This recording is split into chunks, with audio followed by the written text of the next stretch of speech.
Memasuki tahun ajaran 2021-2022, seluruh sekolah di Kota Lubuk Linggau kembali menggelar pembelajaran secara daring atau online, seperti di SMA Negeri 3. Kepala SMA Negeri 3 Lubuk Linggau Hairul Aswar menjelaskan, pembelajaran secara daring sesuai dengan surat edaran gubernur, di mana untuk sementara proses belajar tatap muka ditunda terlebih dahulu, lantaran terjadi lonjakan kasus COVID-19.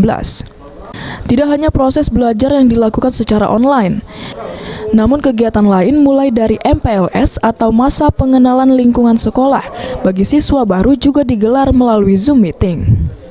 Meski demikian, Hairul mengingatkan para siswanya untuk terus bersemangat dan menjaga etika selama belajar daring, agar ilmu yang didapatkan sama dengan saat belajar tatap muka.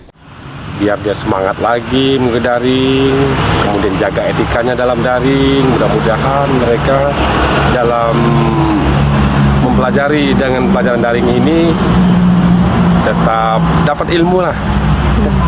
Jangan walaupun tatap muka tidak dipenuhi, tidak jadi, mudah-mudahan dengan belajar daring ini sama seperti tatap muka, ilmu yang didapatkan oleh anak. Di SMA Negeri 3 Lubuk Linggau ada sekitar 795 siswa, terdiri dari siswa kelas 10 sampai kelas 12, yang terbagi menjadi 25 rombel. Dan belajar daring dimulai dari pukul 8 pagi hingga 12 siang. Tri Hajariah, PAL TV.